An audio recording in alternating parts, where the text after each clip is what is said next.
तो आज हम इस वीडियो में एक्सप्लोर करेंगे ग्वालियर शहर को, जो कि भारत के मध्य प्रदेश राज्य में स्थित है। इस शहर की खूबसूरती, इतिहास और मोन्यूमेंट को देखने के लिए साल भर हजारों टूरिस्ट आते हैं। तो आज इस वीडियो में हमारे साथ में रहेंगे स्पेन से आए हुए 2 टूरिस्ट, जो कि मेरे काफी अच्छे मित्र भी बन चुके हैं। इनके साथ में हम ग्वालियर और ग्वालियर के आसपास जितनी भी ऐतिहासिक इमारतें हैं वहाँ पर जाकर विजिट करेंगे, उनके बारे में जानेंगे। तो सब कुछ जानने के लिए इस वीडियो को पूरा जरूर देखिएगा। तो मेरा नाम है संजय सिंह और आप लोगों का तहे दिल से स्वागत करता हूँ आपके अपने यूट्यूब चैनल जकुस्त में। तो यात्रा की शुरुआत होती है सुबह 9 बजे, जब मैं रेलवे स्टेशन पे स्पेन से आए हुए इन दोस्तों से मिलता हूँ। अधिकतर रेलवे स्टेशनों पर क्लॉक रूम की सुविधा दी जाती है, जहां पर आप अपना सामान जमा करवा सकते हैं। तो यहां पर इन लोगों का मैंने सामान जमा करवा दिया था, जो कि 15 रुपये पर बैग के हिसाब से जमा किया जाता है। तो ग्वालियर रेलवे स्टेशन से ग्वालियर फोर्ट की जो दूरी है वो मात्र 4 से 5 किलोमीटर की दूरी पर है। तो इसीलिए हम घर ना जाते हुए सीधे ग्वालियर फोर्ट के लिए निकलेंगे। स्टेशन के बिल्कुल बाहर ही मैंने अपने चेतक को खड़ा किया हुआ था, जिसकी मदद से हम लोग पहुंच गए थे ग्वालियर फोर्ट। ग्वालियर फोर्ट पहुंचने के लिए 2 रास्ते हैं, एक ग्वालियर गेट से होते हुए जाता है और दूसरा उरवई गेट। हम लोग उरवई गेट से आए हैं और अधिकतर लोग यहीं से आते हैं। तो ग्वालियर फोर्ट काफ़ी ऊंचाई पर है और यहाँ की चढ़ाई करते हुए आपको जैन तीर्थंकरों की बड़ी बड़ी प्रतिमाएं देखने को मिलती हैं, जो कि यदि छोटी और बड़ी मूर्तियों को भी मिलाया जाए तो करीबन 1500 से अधिक यहाँ पर मूर्ति स्थापित हैं। इन मूर्तियों को बनाने में बहुत साल लगे थे। 6वीं शताब्दी से लेकर 14वीं शताब्दी तक इनका विकास हुआ था, पर तोमर वंश के बाद में यह किला 14वीं शताब्दी में मुगलों के अधीन आ गया था, जिसमें बाबर ने इन सभी मूर्तियों को खंडित करने के और तोड़ने के आदेश दिए थे, जिसके फलस्वरूप इन सभी मूर्तियों को विखंडित कर दिया गया था। ग्वालियर फोर्ट पहुंचते ही हमें सबसे पहले दिखाई दिया दाता बंदी छोड़ गुरुद्वारा। यह नाम रखने की वजह जो थी वह हरगोविंद, जो कि छठे गुरु थे सिखों के, उनको यहाँ पर औरंगजेब के द्वारा कैद कर लिया गया था और उनके साथ में कई हिंदू राजाओं को भी कैद किया गया था। और इसके बाद में औरंगजेब की तबीयत खराब होने लगी और उसे सपना आया कि जिस संत को तुमने कैद किया हो उसे रिहा कर दिया जाए। और तो औरंगजेब ने हरगोविंद और उनके साथ में जो हिंदू राजा कैद थे उन सबको रिहा कर दिया गया था। इस वजह से इस गुरुद्वारे को दाता बंदी छोड़ो गुरुद्वारा का नाम दिया गया। तो यहाँ पर हमने दोपहर का लंगर चखा था और कुछ अपनी सेवाएं भी यहाँ पर दी थी। इस गुरुद्वारे की अगर मैं बात करूँ तो यह मध्य प्रदेश का सबसे बड़ा गुरुद्वारा है और यह सिखों के छठे गुरु हरगोविंद जी को समर्पित है। गुरुद्वारे में माथा टेकने के बाद में अब हम लोग पहुँच गए थे राजा मानसिंह का किला देखने के लिए। ग्वालियर फोर्ट को बनाने की शुरुआत 6वीं शताब्दी में राजा सूरज सिंह ने की थी। इसके बाद में इसका विकास होता रहा, बनता रहा और अंत में राजा मान सिंह तोमर ने इसको पूर्ण किया। तब से यह किला जैसा का तैसा बना हुआ है। राजा मान सिंह के महल को अंदर से देखने के लिए हमें लेना होगा टिकट, जो कि भारतीयों के लिए 20 रुपये का होता है और अगर आप फॉरेनर हैं तो आपको यह 400 रुपये का मिलेगा। इस एक टिकट में ग्वालियर फोर्ट की 3 जगहों को विजिट किया जा सकता है। एक है राजा मान सिंह का महल, दूसरा है सहस्त्र बाहु मंदिर, जिसे सास बहू का मंदिर भी कहा जाता है, और तीसरा है तेली मंदिर। राजा मान सिंह महल देखने के बाद में बिल्कुल बगल से होते हुए एक रास्ता जाता है, जो कि तो हम लोग आ जाते हैं हाथी गेट पर, जहाँ पर हमारा प्यारा तिरंगा लहराया जाता है और यहाँ से थोड़ा सा नीचे उतरने पर हम लोग पहुँच जाते हैं चतुर्भुज मंदिर। Did you find 0? No? Oh my God. पर मंदिर लॉक होने की वजह से हम शिलालेख पर उभरे हुए जीरो को देख नहीं सके थे।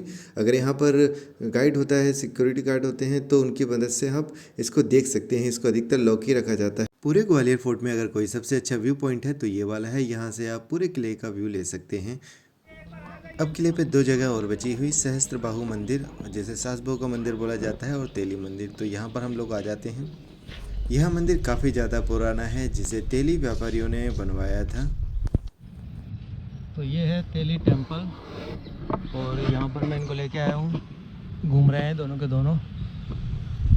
शाम हो चुकी है। तो शाम हो चुकी थी और अब हम लोग आ चुके थे फूल बाग के पास में स्थित इटालियन गार्डन इसको बोला जाता है। यहाँ पर महापौर का ऑफिस भी है और जू के बिल्कुल पास में है ये, और रानी लक्ष्मीबाई की समाधि भी बिल्कुल पास में है। चाहे तो यहाँ से पास में जयविलास पैलेस भी है, तो वहाँ पर भी आप जा सकते हैं, पर काफ़ी ज़्यादा महंगा होता है, इसलिए हम लोग नहीं गए थे। स्टेशन के क्लॉक रूम में जो हमने सामान सुबह जमा करवाया था उसको निकालते हैं और सीधे हम लोग पहुँच जाते हैं मेरे घर पर। तो अभी हम लोगों ने खाना खा लिया है और मेरे साथ में जो मेरे 2 फ्रेंड हैं, हाउस हेल्पर अच्छा खाना, तो इनके लिए मैंने कुक किया था। रोटी है, दाल है, दाल में थोड़ा सा टेस्ट ख़राब हो गया था क्योंकि जल ज़्यादा गई थी। पिकल है, अचार है, एंड दे मोस्ट लाइक अचार इज लवेरा या but they they thinking this is a olive oil, but not olive oil. This is aloe vera. This kind. So how feel after eating food? I love very much. The dal is not too spicy, so I can eat it very good. The chapati is fantastic. Marta did also one chapati. It was I am sorry, ने चपाती बनाई थी, पर वो मैंने खा ली है, नहीं तो मैं दिखाता जरूर कि किस तरह की इन्हें चपाती बनाई थी. What is it? very tasty. तो सुबह होते ही हम लोग आ जाते हैं मितावली। बहुत ही अच्छी जगह है और इसका जो स्ट्रक्चर है वो कुछ आपको जो अपनी इंडियन पार्लियामेंट है उसके जैसे दिखाई देगा। तो ऐसा माना जाता है कि इंडियन पार्लियामेंट को इसी से ही प्रेरित होकर बनाया गया था। इसे 64 योगिनी मंदिर भी बोला जाता है। तो ये 64 योगिनी मंदिर एक पहाड़ी पर बना हुआ है जहाँ पर पहुँचने के लिए थोड़ी सी परेशानी होती है क्योंकि चढ़ाई चढ़नी पड़ती है, जो कि 15 से 20 मिनट में काफ़ी आराम से चढ़ा जा सकता है।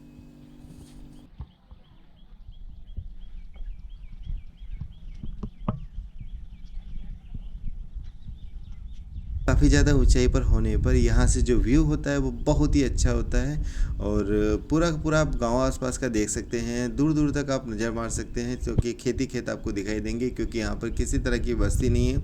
यहाँ आने में थोड़ी सी परेशानी होती है क्योंकि आवागमन का कोई यहाँ पर उचित साधन मौजूद नहीं है। अपने प्राइवेट वाहन से ही यहाँ पर आना पड़ता है। पब्लिक ट्रांसपोर्ट के लिए आपको बसेस वगैरह नहीं मिल पाती हैं, तो ये थोड़ा सा यहाँ पर आने में डिसएडवांटेज है। बाकी अगर मैं इसके मंदिर की बात करूँ तो बहुत ही लाजवाब मंदिर है।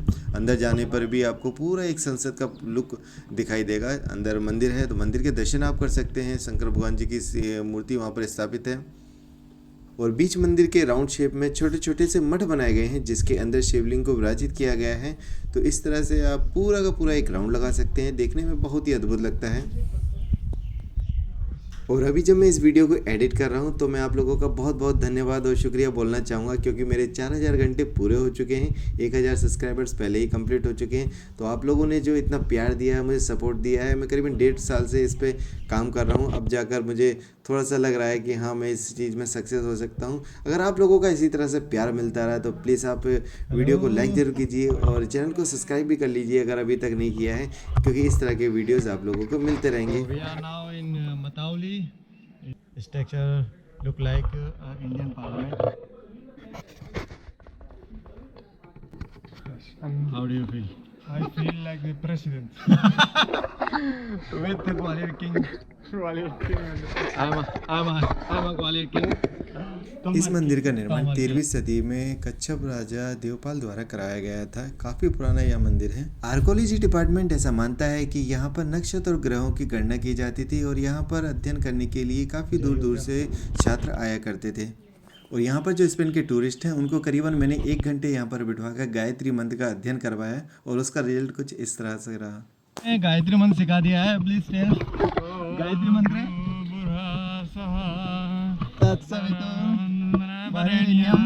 भर्गो देवस्य धीमहि। मितावली से करीबन 5 किलोमीटर की दूरी पर बना हुआ है गढ़ी पड़ावली। बेसिकली यह एक गढ़ी है, मतलब कि एक बेस है जहाँ पर सैनिक रहा करते थे। यहाँ पर एक मंडप बनाया गया हुआ है जिसमें हिंदू देवी देवताओं की छाया प्रति को बखूबी तरीके से, बहुत बारीक तरीके से तराशा गया है। तो देखने में बहुत ही अच्छा यह मंडप लगता है।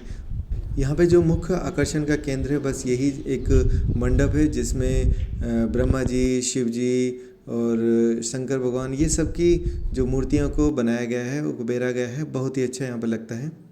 और ये जो स्पेनिश टूरिस्ट थे इनकी ये एक्सपेक्टेशन से बियॉन्ड था, इनको बहुत ही अच्छा यहाँ पर लगा था।